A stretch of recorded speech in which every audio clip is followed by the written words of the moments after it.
स्थानीय का मतलब होता है जब हम किसी कंटेंट जो पाठ्य सामग्री होती है उसमें से मेन चीजें, मतलब जो जो मेन तथ्य उनको निकाले।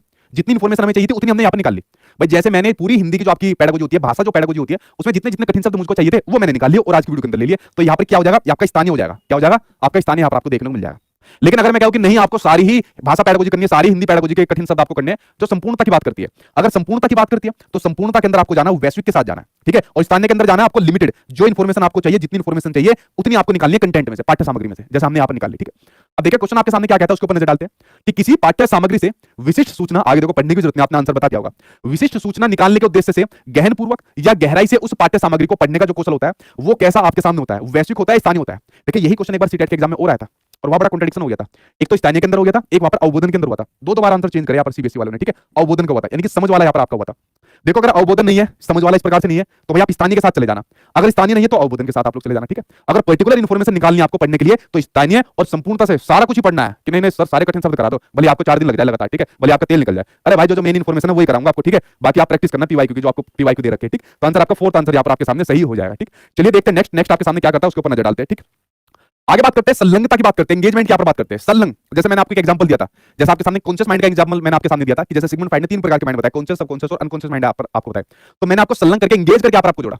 तो संलग्नता की बात आपके भाई शिक्षा नीति 2020 के बारे में भी कहा गया है, ठीक है। अरे क्या लिख दिया मैंने, इसके अंदर आपका जो एनईपी 2020 है, हमारी शिक्षा नीति, भारत की शिक्षा नीति जो 2020 है, उसने कहा कि बच्चों को आप जो भी पढ़ाइए वो आप संदर्भ के अनुसार यहाँ पर पढ़िए। जैसे एनसीएफ 2005 के अंदर वाली बात कही गई थी, तो शिक्षा नीति 2020 में भी वाली बात कही गई है कि संदर्भानुसार आप लोग उसको पढ़ाइए, कंटेक्चुअल वे में पढ़िए। और ये जो कंटेक्चुअल जो आपकी आधारित जो चीज होती है ना बच्चों को पढ़ानी है, आपके सीडीपी के अंदर एक बार क्वेश्चन पूछा गया था जो राष्ट्रीय शिक्षा नीति से आपका पूछा गया था, ठीक है।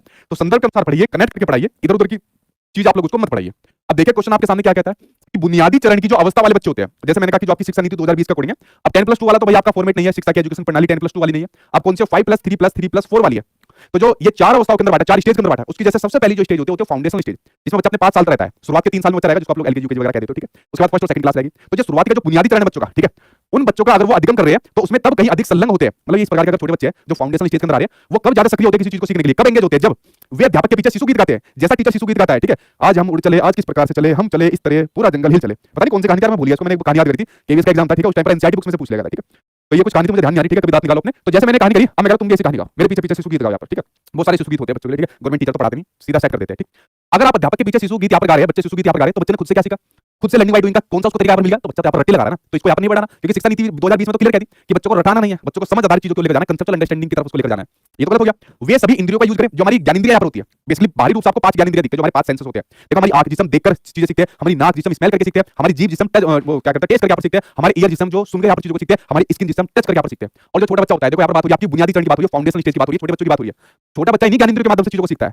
अब उसको पता लग जाता है कोई अजनबी टच मुझे यहाँ पर लग गया है, ठीक है, तुरंत बच्चा रोना स्टार्ट कर देगा। तो आपने देखा होगा जो अजनबी दुश्चिंता बच्चे के अंदर आती है वो सहस्वावस्था के अंदर देखने को मिलती है। आपने देखा होगा कोई छोटा बच्चा आपके घर के अंदर है और 2 साल तक का बच्चा है मान लीजिए, ठीक है, कोई अजनबी आ गया, उसने जैसे बच्चे को अपनी गोद के अंदर लिया तो बच्चे का हाव भाव बदल जाते हैं और तुरंत रोना शुरू कर देता है। क्यों, वो जो स्पर्श उसको मिला, क्या मिला, स्पर्श उसको मिला। और देखो इससे संबंधित आपके एग्जाम में एक और हार्ड वर्ड आया था, वो आया था स्पर्शग्राही। क्या देखने को मिला था, वो देखने को मिला था आपको स्पर्शग्राही, यानी कि टैक्टाइल के नाम से आपको देखने को मिला था, ठीक है। क्या देखने को मिला था, टैक्टाइल के नाम से आपको देखने को मिला था। अब देखो स्पर्शग्राही से प्रकार से आ गया यार, इसके नाम में ही मीनिंग छिपा हुआ है, स्पर्शग्राही, जो टच करके सेंसेशन के माध्यम से बच्चा सीखता है।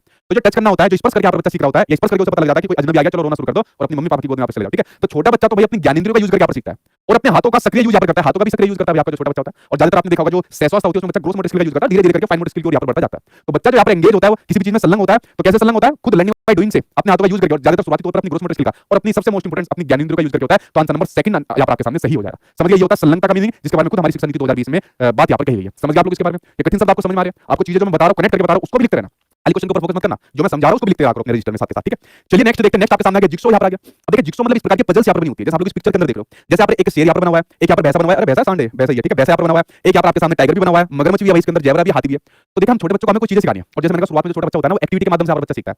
तो हमको बच्चों को जानवर के नाम उसको बताने हैं और उसके साथ में इनकी स्पेलिंग के बारे में बताना है उसको, और थोड़ा शब्द भंडार उसको पढ़ाना है। अब बच्चे ने मान लीजिए यार यहाँ पर अपना भैंस भी देखी होगी, उसके घर पर परिवेश में आप होगी, बच्चे ने मान लीजिए इस प्रकार की बत्तख भी यहाँ पर देखी, लेकिन बच्चे ने जो है ना शेर और चीता यहाँ पर नहीं देखेंगे। तो पिक्चर्स के माध्यम से बच्चा प्रत्यक्ष रूप से यहाँ पर चीजों को देख रहा है, वो कहेगा सर ये क्या है, वो आपको ये टाइगर होता है, देखो कितने बड़े बड़े वाल होते हैं इसके, ठीक है, कैसे मतलब इस प्रकार से बैठा हुआ है, ये देखो राइनो होता है, देखो इसका ये सींग होता है, ठीक है, ये देखो आपका एलिफेंट होता है, हाथी होता है। तो बच्चा प्रत्यक्ष रूप से चीजों को सीखता है अगर आप बच्चों को एक्टिविटी के माध्यम से सिखाओगे।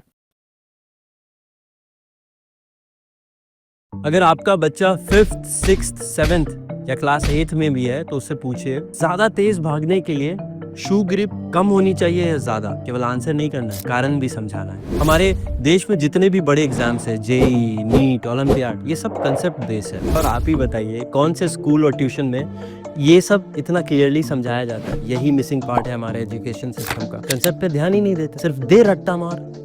Recently I talked with Alakh Pandey, उन्होंने बहुत अच्छा प्लेटफॉर्म सजेस्ट किया, क्यूरियस जूनियर, जिसको फिजिक्स वाला ने बनाया, जिसका पूरा डिजाइन ही कंसेप्ट बेस है। अगर आपको नए तरीके से पढ़ाई करने में इंटरेस्ट है तो you must try the demo.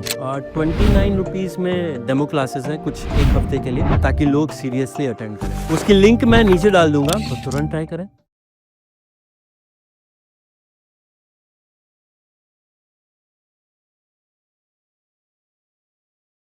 Dear parents, last chance. Join Olympiad Tuition for class 1 to 10.